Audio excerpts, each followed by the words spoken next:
Greetings and salutations, friends, and welcome back to the Siege of Vraks. Last episode, was a bit of a roller coaster ride, wasn't it? The Death Corps thought that they had finally achieved a proper breakthrough, and it was time to make up for all of the lost time so far. And they just might have gotten away with it too if it weren't for those meddling bastards in the Cardinal's command staff, who had proven themselves to be far more resourceful than the Imperials had given them credit for, launching a bold and massively executed counterattack whilst also withdrawing from the first line of defences, catching the Death Corps in a hook that hit them in their left flanks, overrun the 19th Siege Regiment guarding said flank, and then threatened the entirety of the first line corps. And by extension, the Vraxian counterattack could possibly threaten the entirety of the 88th Siege Army. Thusly, the other three line corps had to cancel their offensive operations against the second defensive line and detach infantry and armoured reserves to aid the first line corps. And the most vital of these reinforcements dispatched was, of course, the 11th Assault Corps. This was to be the key element in the attack on the second defensive line, and now it had to be withdrawn and sent northwards just in case the Vraxian counterattack was able to break through the first line corps out to the perimeter and threaten the entirety of the 88th Siege Army. Eventually, the Vraxian counterattack was slowed and halted, although at considerable cost, leaving the current situation as you see here. The first line corps has fallen back and created an improvised position holding off the Vraxian forces, who have also dug into improvised positions. Beneath them is the 30th, the 12th and the 34 line corps, all facing off against the second defensive line, which has been massively reinforced by the Vraxian troops who retreated from the first. But reinforced or not, the Imperials had to keep attacking.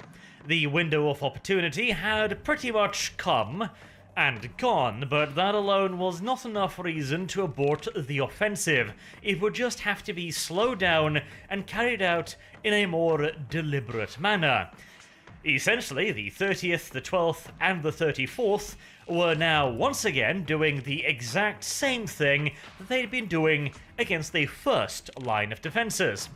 Which may at first sound all well and proper. They got through the outer line in that way, so surely they could do it again here. Well, kinda. The first line was broken apart, of course, around Fort A453, via a combination of luck, happenstance, and dogged determination. And so far, only the latter was present against the second line. For whilst the Death Corps was as determined as ever, they seemed to have used up all of their luck. And the enemy also seemed unwilling to allow the same happenstances that occurred around the fort to repeat themselves.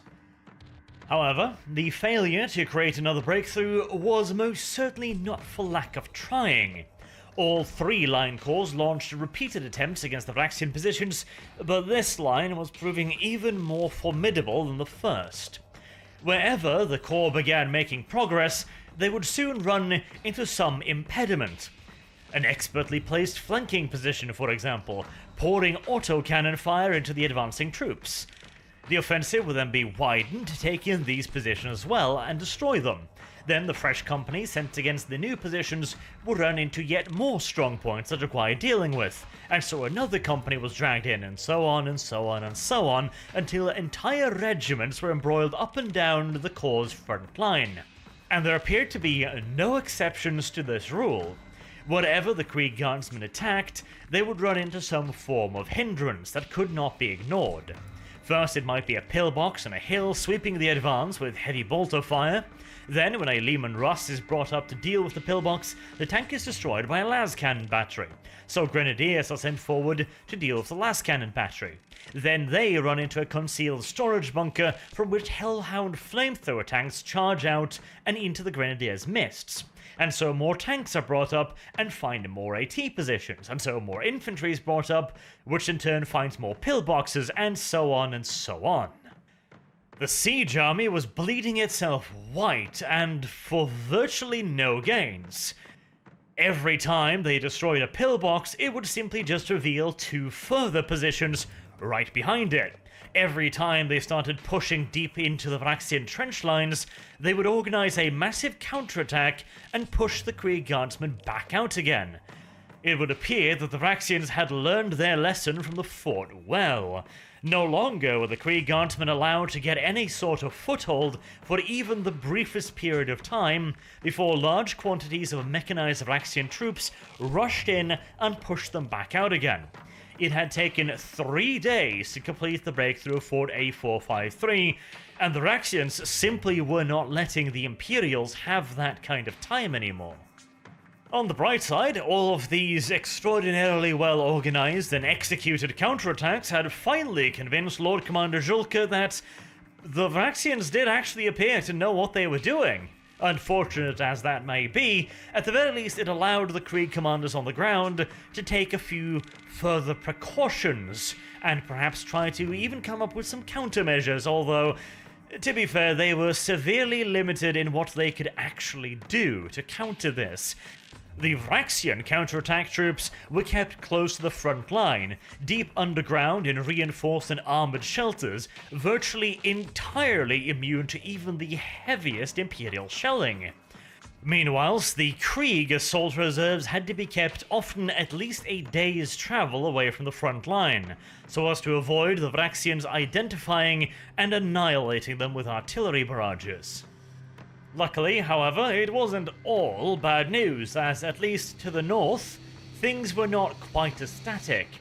Reinforced by elements of the 34th, the 12th, and the 30th Line Corps, along with the 11th Assault Corps, the 1st Line Corps had managed to successfully halt the Vraxian counterattack, ending the threat to the army's flanks, and was now slowly but surely beginning to force the Vraxians back.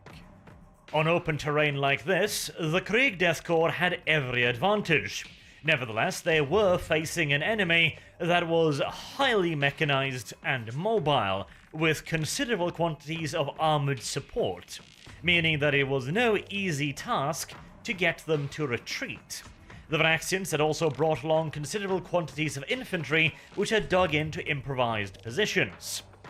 This combination of infantry in entrenched positions, along with vast quantities of armored and mechanized vehicles, meant that every position had to be tackled individually, with overwhelming firepower.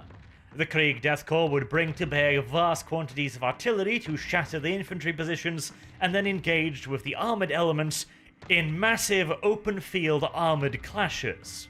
The casualties on both sides, both in men and material, were dramatic, but, once again, the Death Corps could replace them. The Vraxians could not. And after the brilliant maneuvers seen in the previous episode, it is almost a little baffling to see the Vraxians engaged in this sort of open attritional warfare against a clearly superior enemy. The most likely explanation for this is that the Vraxians had not expected to advance as quickly as they had. And once Vraxian High Command noticed how swiftly they were advancing, perhaps they saw an opportunity to win the whole war right then and there, and they weren't entirely mistaken. There had been at least the possibility of this, but by the time they realized that they were considerably overextended and that there was no swift victory to be had, they were too deeply enmeshed with the 1st Line Corps to disengage swiftly. The Vraxians had undoubtedly displayed a real talent for the art of withdrawing in the face of the enemy. But whilst it is certainly one thing to withdraw from an enemy in mostly static positions without them noticing, it is an entirely different thing to disengage from an enemy that is constantly launching their own attacks and probing maneuvers to stop what they perceive to be your own offensive actions. And, to be entirely fair, it was an absolute miracle that the Vraxians managed to execute the withdrawal that they had already managed to pull off. Even the Vraxian command staff were undoubtedly aware of this, and they might therefore be rather hesitant to try pushing their luck again so soon. Instead, the Vraxian general staff decided to go for a safer, if possibly also costly option. they would start giving ground to the Krieg Death Corps slowly but surely, and most importantly, in an organized fashion, ensuring that the Death Corps could not cause any major breakthroughs in their front line, which could threaten portions of the Vraxian forces to be cut off from the rest, encircled, and destroyed. This was a slow, deliberate, and certainly expensive strategy, but it was also far safer than attempting a wild dash back to their own lines. If they could only withdraw slowly but in a controlled fashion, they could ensure that they kept the Death Corps in front of them and their own lines to their rear, ensuring the eventual safe withdrawal of their forces. This slow and controlled withdrawal would take place over the course of the next 6 months, with the Vraxians very slowly and very carefully withdrawing their forces as the Death Corps started their offensive, ensuring that there would be enough resistance to prevent any potential breakthroughs, and also ensuring that their troops would have a clear line to pull back from. Whilst on the Death Corps side, they wished, of course, to inflict as heavy casualties upon the Vraxians as possible, trying to break through their lines, isolating portions of the defenders and annihilating them piecemeal, or engaging large concentrations of Vraxians from the front, ensuring that they could not withdraw successfully until heavy artillery could be brought into position to stomp all over the Vraxians in their improvised defenses. And thusly, in this fashion, the war dragged on for half a year. What had taken a week to lose took 6 months to reclaim. And the Vraxians eventually managed to complete their withdrawal, the last few scarred and battered remnants of their spearhead eventually slinking back behind the second defensive line. The Krieg Death Corps, on their hand, had been successful in inflicting considerable casualties upon the enemy's armored elements, reducing them to but a mere shadow of the force that had once launched itself against the 19th Siege Regiment. All in all then, it was kind of difficult to decide who had actually won this engagement. On the one hand, the defenders had of course gained that most valuable of resources, namely time. They had been able to prevent the Death Corps from launching all of its strength against the second defensive line, and possibly gaining a decisive breakthrough that might even have ended the war right then and there, or at the very least made the secondary defensive line untenable. On the other hand, whilst they had carried out a very successful flanking attack against the 88th Siege Army and the 19th Siege Regiment in particular, they had also used a vast quantity of offensive resources to do so. It was unlikely that the Vraxians would be able to carry out an offensive of this scale and complexity ever again, at the very least not without substantial reinforcements. And mind you, what they would need the most would be experienced manpower. The losses in materiel was easily replenished from the vast stores beneath Vraks, but the loss of experienced crews capable of operating armored vehicles in a cohesive and coordinated fashion, that was a hell of a lot harder to replenish. Even more so when the casualties were of this magnitude. On the Krieg side of things, they had suffered between 100 to 400,000 casualties, well in excess of 1,000 armored vehicles had been lost, and an unknown number of guns. On the Vraxian side of things, we do not have any solid numbers, but considering they were fighting the Death Corps toe-to-toe, without much of an advantage in the open for half a year, we can safely assume that they were considerable. Even if we were to be extraordinarily generous and assume they only suffered half the casualties of the Death Corps due to their obvious advantage during the first week or so of the engagement, that would still leave them down something along the lines of 250,000 men and 500 plus armored vehicles.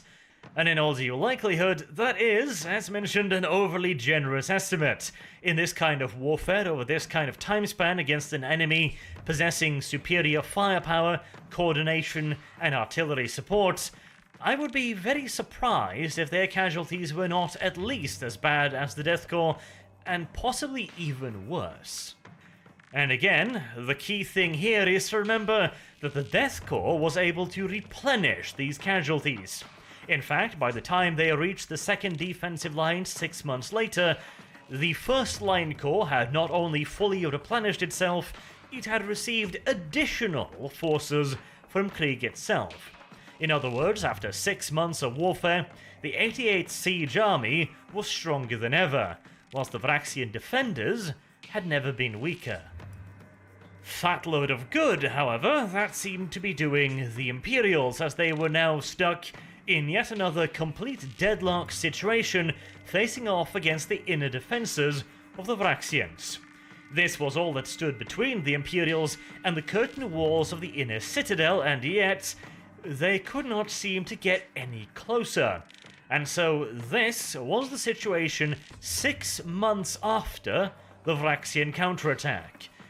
The advance of the First Line Corps had finally completed the encirclement of the Vraxian defenders 6 months after schedule, but still, it was something, and at this point it was also the only measurable piece of progress that the 88th Imperial Guard Siege Army had actually made. Along the entire length of the front line, it was complete stalemate, and not for a lack of trying. The other line corps, weakened though they were, had launched continuous offensives against the inner defensive line, but they had all achieved the precise same thing. Nothing. Zip, nilch, no, nada. No footholds, no advances, little to no ground gained, and certainly no breakthroughs. Lord Commander Julka's bid to make up for lost time had spectacularly failed. It had been over 2 years now since the Imperials had landed on Vraks, and they had only now completed the encirclement of the inner defensive line, something they should have done shortly after the initial preparations. In other words, they were something along the lines of a year behind schedule. It was very much so time for Lord Commander Julka to do something drastic to get the siege back on schedule, but just like the failure of the first offensive, after which the Lord Commander had simply withdrawn back to his comforts and left the business of the siege up to his commanders, he did the exact same thing now as well. And whilst you might argue that leaving the command of the siege up to the professionals, the Krieg Death Corps, might not be the worst idea, but the simple fact is that the only one that had the authority to organize the kind of large-scale push they were going to need to break through the inner defensive line was Lord Commander Julka. And without that kind of authority, the only real options left to the Death Corps was, well, one, come up with something entirely brand new and innovative to break the deadlock, which, as wonderful as the Death Corps is, innovation and risk-taking is not really what they're known for. They tend to prefer the old, tried, true, and tested method of simply going at the enemy until something breaks. The problem was that the Vraxians had proved themselves to be very adept indeed at playing the defender. The events that had transpired around Fort A453 to cause the first breakthrough were 1,000,000 to 1 happenstance. And whilst I am sure that the Death Corps would be able to reproduce said happenstance if given enough time, they were, as mentioned, on a schedule. A fairly strict one as well, considering, again, they were looking for something that was rather unlikely, shall we say, to happen. But, unfortunately, once again, lacking any sort of direct leadership from the top, that was exactly what happened.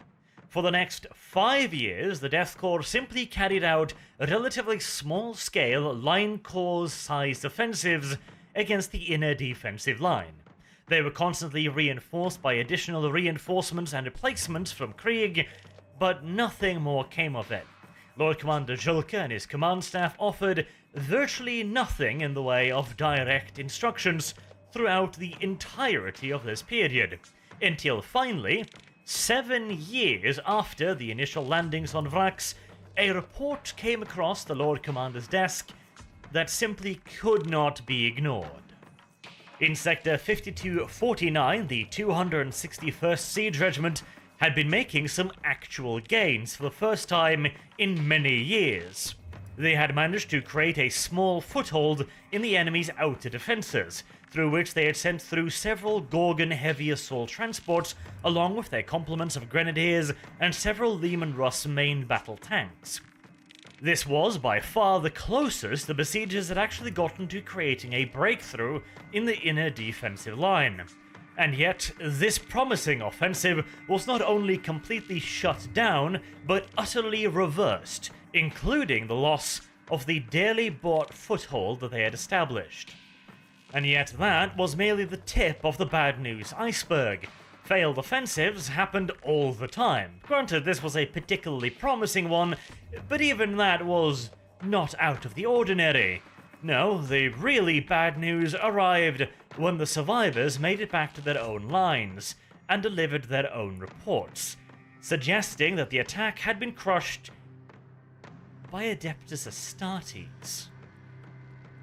Well, on the bright side, that at least explains why the attack was crushed so thoroughly and so quickly. Every cloud has a silver lining and all that, but that still leaves the considerably more important question, namely, what, by the God Emperor's shiny butt cheeks, are Space Marines doing fighting for the traitors? It is, of course, rather unusual for Loyalist Space Marines to fight against other Loyalists, but it does on occasion happen, either because the chapter has their own vested interests in the conflict and decides that the other Loyalist parts are against that interest, and since the Astartes always consider their interests to be of paramount importance, that could lead to conflict.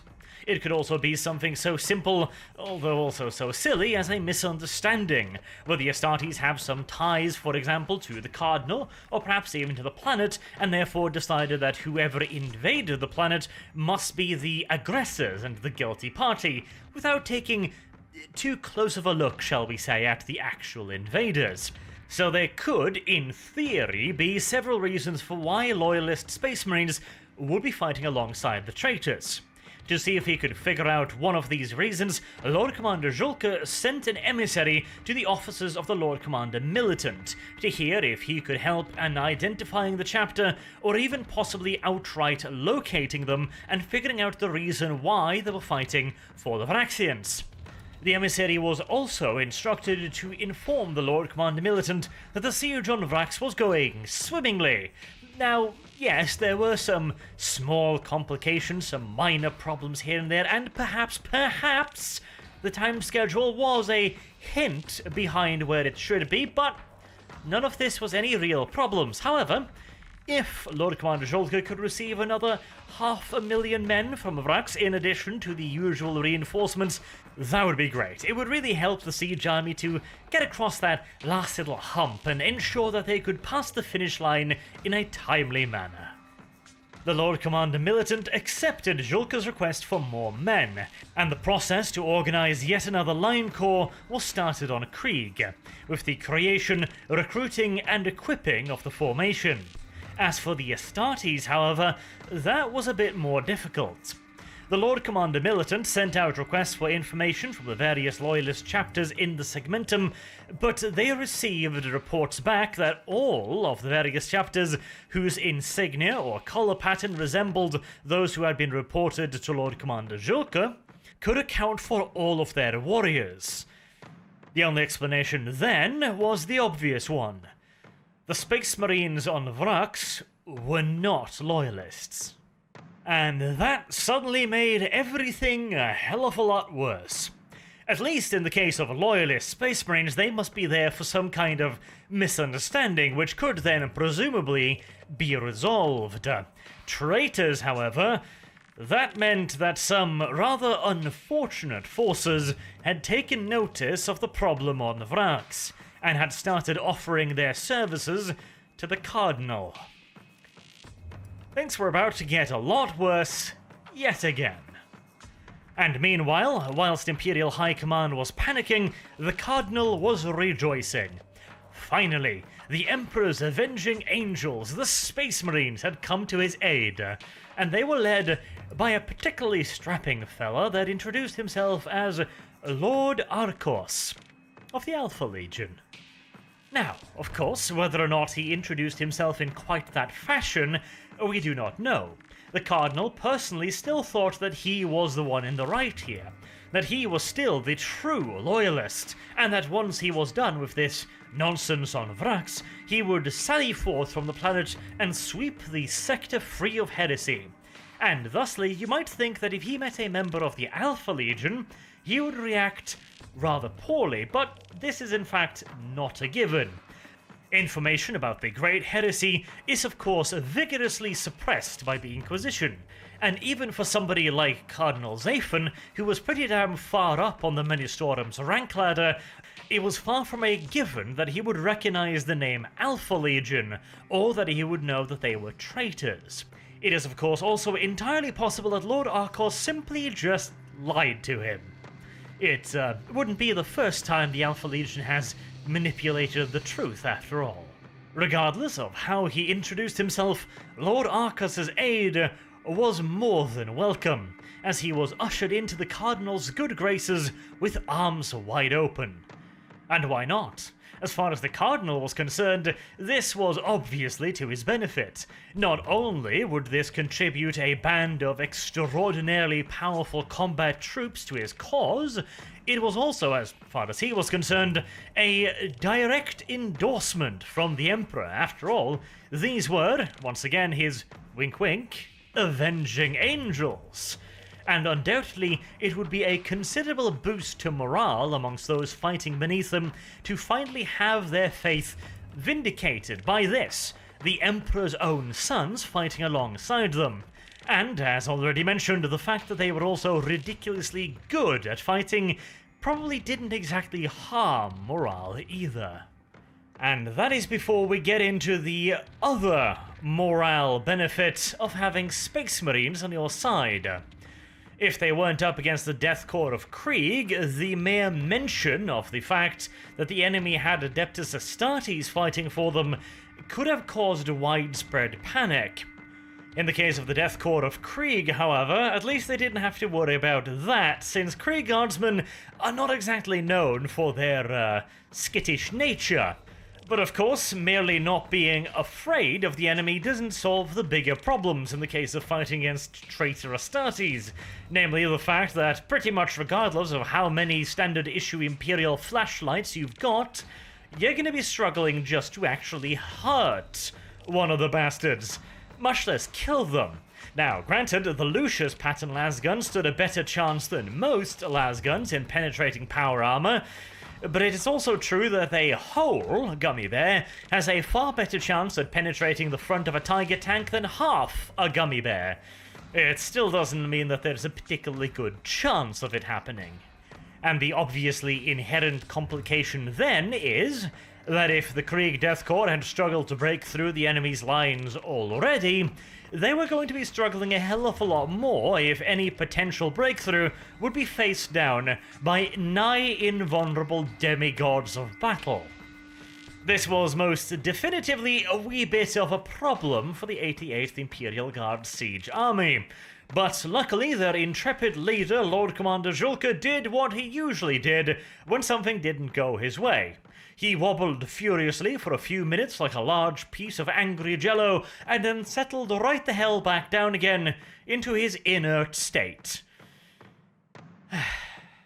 Fortunately, his direct superior, the Lord Commander Militant, was a man of a bit more action, shall we say, and sent his aides out into the galaxy looking for reinforcements, or, well, technically not reinforcements, but at the very least, aid. And since they were looking for help in dealing with Chaos Astartes, they were of course out fishing for power armor of their very own. This was of course far easier said than done, as the mighty Space Marines tend to be a somewhat obstinate lot, intent more upon their own goals and aspirations rather than aiding anybody else. And in this case, the Lord Commander Militant only had his own authority to fall back upon, since the original plans that would involve Astartes' forces had been rejected. Thusly, this request did not bear the seal of the High Lords of Terra, and this could potentially be very important indeed. Whilst, of course, the Astartes are independent from the wider command structure of the Imperium, the High Lords are the de facto rulers of the Imperium, and whilst, again, the Astartes don't technically owe them anything, they will usually at least pretend to consider their requests. In this case, however, the Lord Commander Militant only had his own authority to fall back on, which, whilst again being considerable, how do I put it? You need to understand that the Astartes are an incredibly busy lot, both with doing their own nonsense, which they usually consider to be far more important than anybody else's nonsense, and with putting out constant fires raging across the Imperium. So even if the Astartes ignore a request, it isn't necessarily just because they're assholes.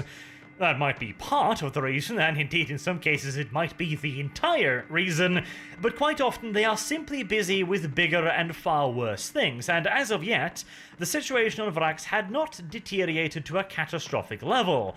It was almost certainly going to, now that traitor legionnaires had become involved, but as of yet, it was not a major concern. Thusly, it could take years or even decades before the Lord Commander Militant received any responses to his requests. In this case, however, it turned out that one of the Lord Commander Militant's emissaries was a very good fisherman indeed, as he got one hell of a catch, and almost immediately after being sent out to fish for replies also. He received a reply to his request directly from Supreme Grandmaster Azrael of the Dark Angels.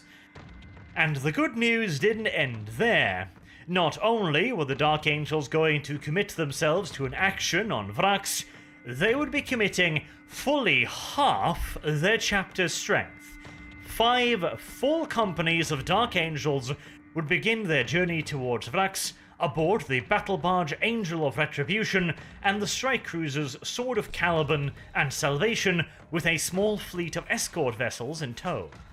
This was of course a huge commitment of force from the Dark Angels.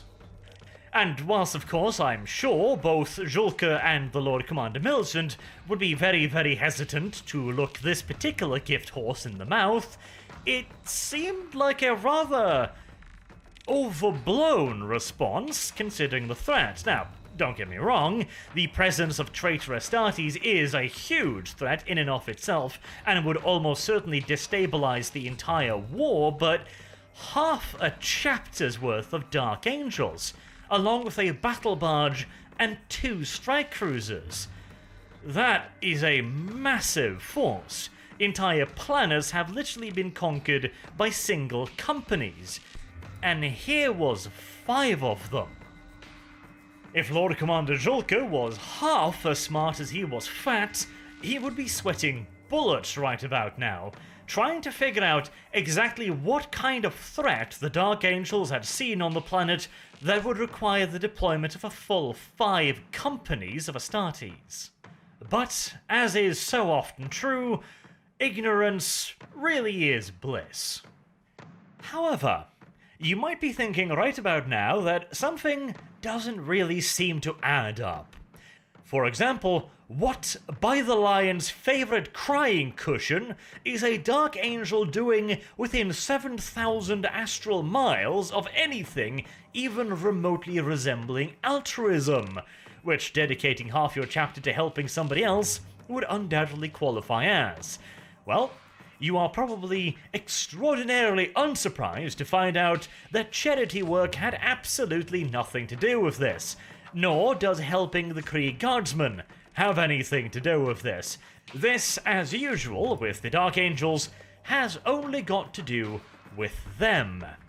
Grandmaster Azrael has received word that a member of Arcos's Alpha Legion warband might know the whereabouts of a member of the Fallen, the part of the Dark Angels Legion that went against the Emperor and declared independence from the Imperium during the Great Heresy.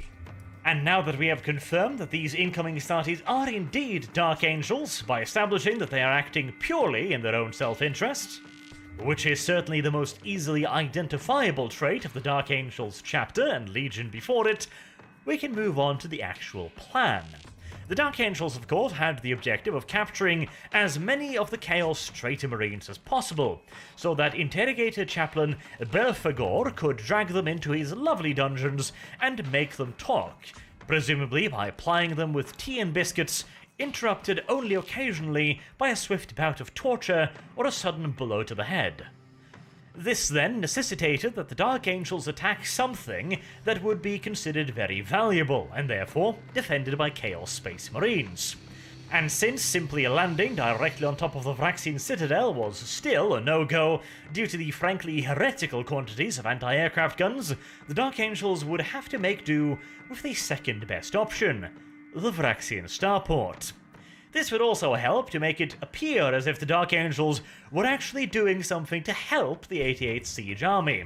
By taking the main starport, they would both allow the Krieg Guardsmen to bring in further reinforcements, and it would also make it impossible for the Cardinal to bring down further reinforcements to his own side. The fact that the latter half of that particular bonus had already been taken care of by the Krieg Guardsmen, now sitting directly astride the only route from the starport to the Citadel, was promptly ignored. And speaking of the Imperial Guard, Azrael did not send a single communique either to the commanders on the ground of the 88th Siege Army, to Lord Commander Julke, or any other Imperial officer in system or on world. Him and his Astartes, including their fleet, simply sailed up to Vraks, expected the Imperial Navy presence to move the fuck out of the way, which they promptly did, and then began disgorging their Astartes onto their objective, which in this case was the Sarna Flats. But before we get to the Dark Angels battle plan, let's have a quick updated look at the Vraxian battlefield. Now that Lord Commander Julke had received the reinforcements in the form of the 46th Line Corps, the deployment of the 88th Imperial Guard Siege Army had changed a little bit. To the south, we still had the 34th Line Corps, with the 12th to their immediate flank, followed to the north by the newly arrived 46th Line Corps, with the 30th to their left, and finally the 1st Line Corps, completing the encirclement of Vraks and also cutting off the lines of communications and travel to the Vraxian starport. The newly arrived 46th Line Corps was slightly smaller than the corps already in position, consisting of 3 Krieg siege regiments, totaling some 375,000 men. In addition to the other reinforcements, the 88th Imperial Guard Siege Army now consisted of roughly 3.8 million men. And of course, all of that mattered to Azrael not one fucking bit. Because at the end of the day, if he were to involve the Krieg Guardsmen in any of his plans, in all due likelihood they would simply just get in the way. And thusly it was much better to simply just ignore them, and hope they in turn had the good sense to ignore him. Not that he was going to give them much choice in the matter, mind you, as he was planning what was essentially a lightning strike on the Vraxian starport, intending to hit it, destroy it, and be gone again before any of the Krieg line corps could get involved. And the first step in that plan was to land all of his forces on the Sarna Flats. This area had been briefly considered for landings by the Death Corps of Krieg as well, but the terrain was extraordinarily inhospitable, even by Vraxian standards, and the somewhat limited area available meant that it would be extraordinarily difficult to bring down enough supplies to keep even one line corps supplied for continuous combat operations. Of course, the Astartes had no such problems. They numbered a mere, quote-unquote, 500 battle brothers. This force could easily be supplied from orbit using their own drop pods and Thunderhawk transports. Additionally, of course, the Dark Angels did not intend to get embroiled in a lengthy ground battle. Their objective, as mentioned, was to hit the starport and get out again as quickly as possible, whilst also doing the maximum amount of damage to said starport. Which, by the way, is a hell of a lot easier said than done. A starport on the scale of the one found on Vraks is essentially a medium-sized city, capable of transporting entire regiments of Imperial Guard on and off the planet, along with vast quantities of ammunition, supplies, vehicles, men, armor, weapons, etc. All of the myriad things that the Imperial Guard might require.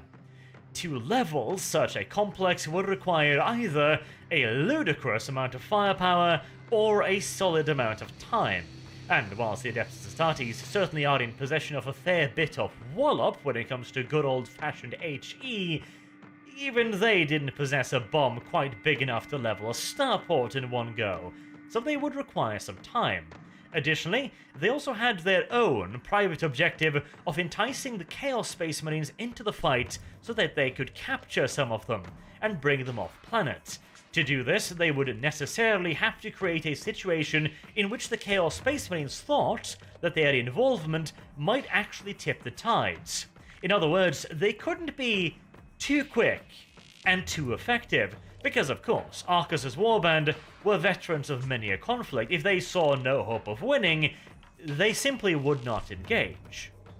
But of course, at the exact same time, it couldn't be made too obvious that it was a trap either, because once again, they were hunting a rather cunning foe here. Thusly, with all of these various objectives in mind, Azrael's plan started to take form. First and foremost, as already mentioned, the main landing would take place on the Sarna Flats via Thunderhawk and drop pods. This would be a rapid insertion, the likes of which only the Adeptus Astartes could carry out. It would take an Imperial Guard regiment days to deploy onto the surface of a planet, all the whilst they would be pounded by the Vraxian orbital defenses, which would be rather unfortunate. For the Dark Angels, however, they would require hours at most, and in all due likelihood, minutes, to unload the vast majority of their strike force and then subsequently move their own void-faring crafts out of the line of fire. It might also be possible to drop the forces directly on top of the starport, but it was a fairly well-fortified structure, with a considerable quantity of anti-aircraft defenses.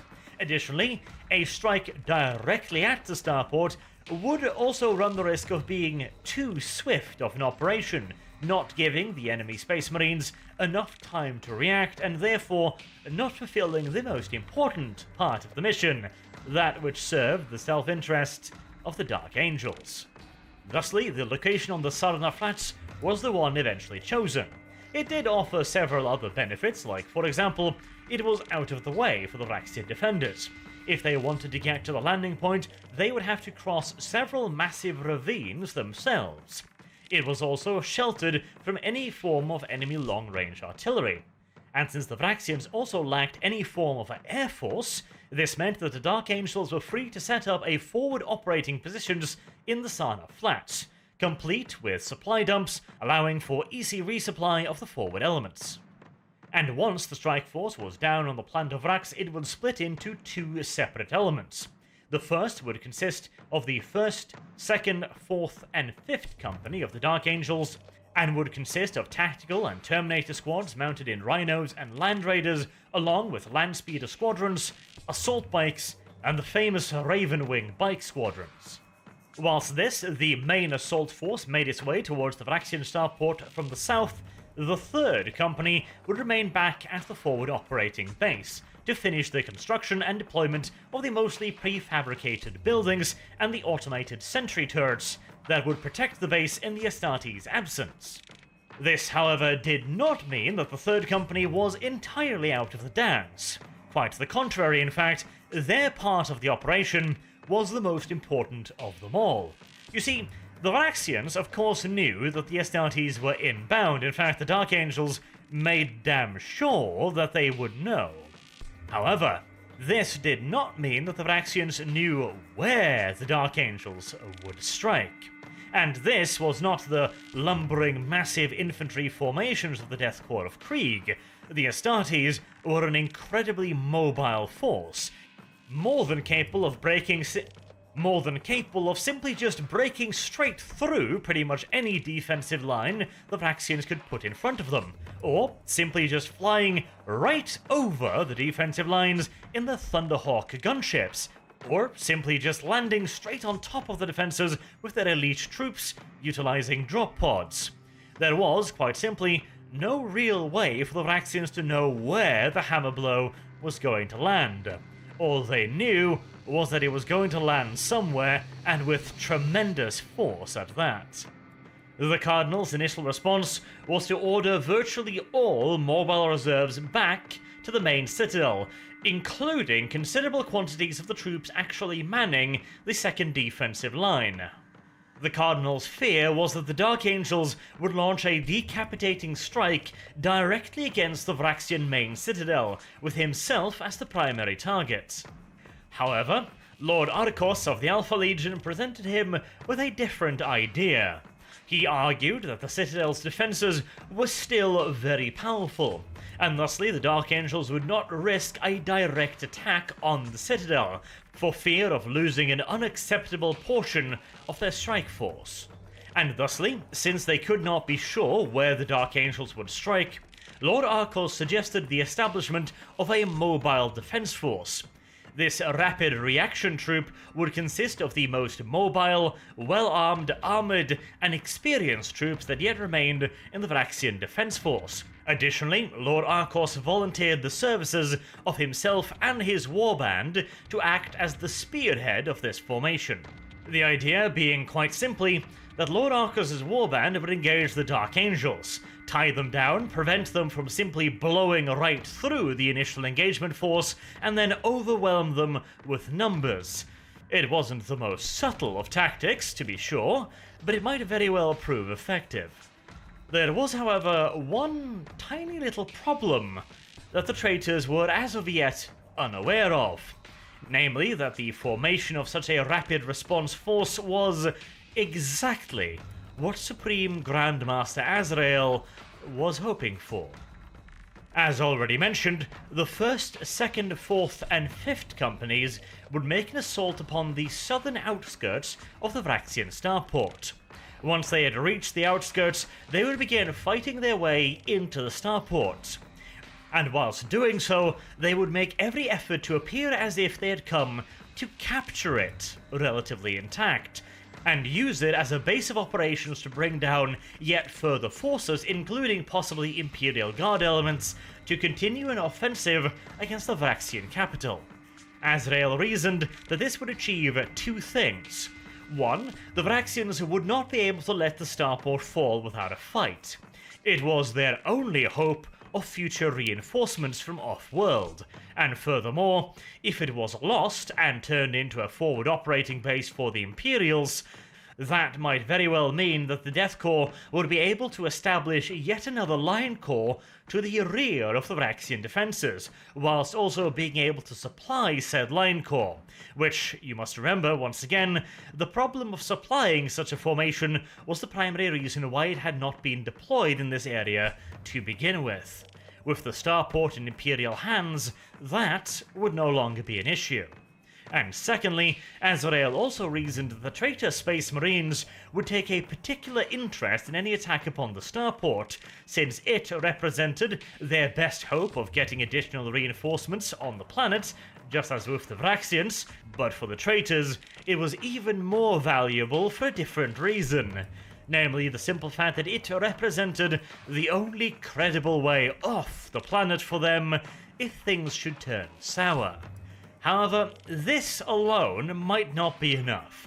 Azrael was more than aware that whilst Chaos Astartes were the most vile and horrible of heretics, they were rarely stupid. And they would undoubtedly notice that the starport was in a somewhat precarious position.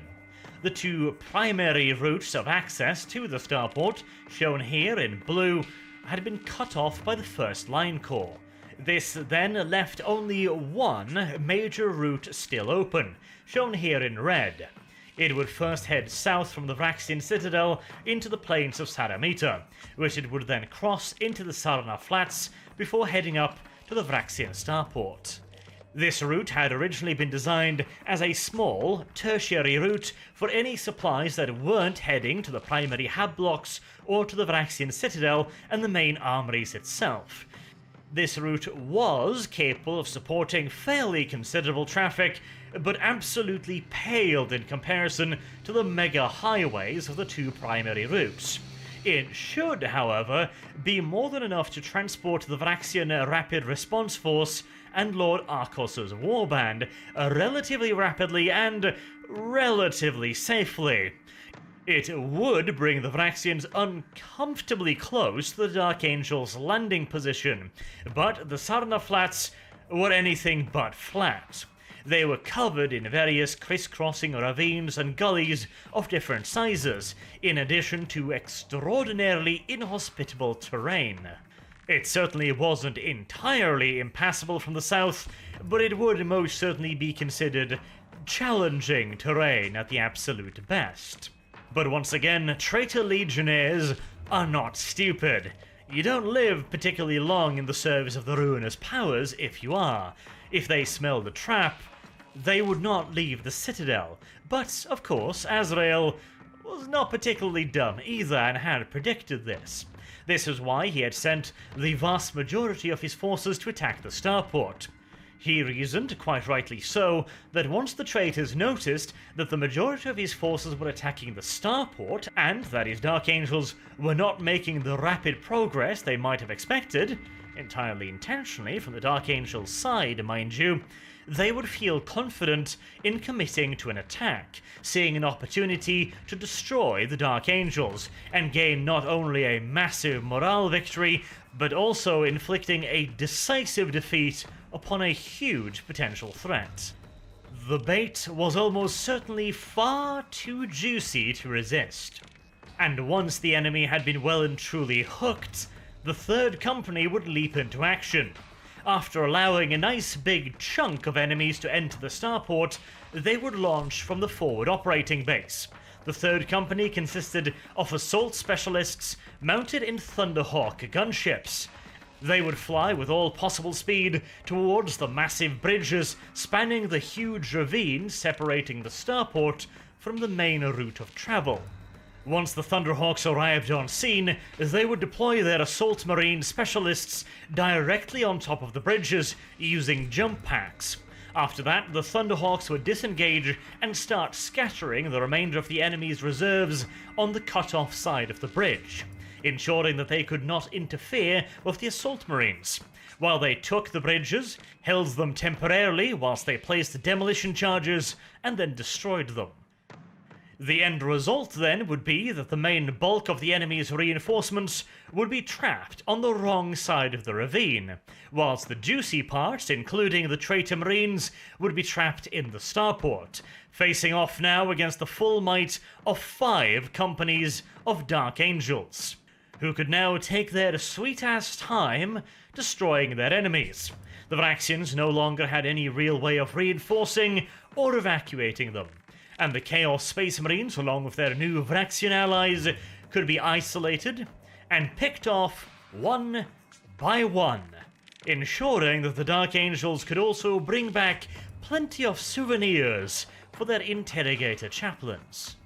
Or at least, that was the plan. Whether or not it survives contact with the enemy, you're going to have to wait until the next episode to find out. Until then, I have been Arch. Thank you very much for watching the Siege of Vraks series. If you liked it, do consider spreading it around a bit, since YouTube is not overly fond of this sort of content, and it would help me out an absolute ton. Now then, until next time, have a good day.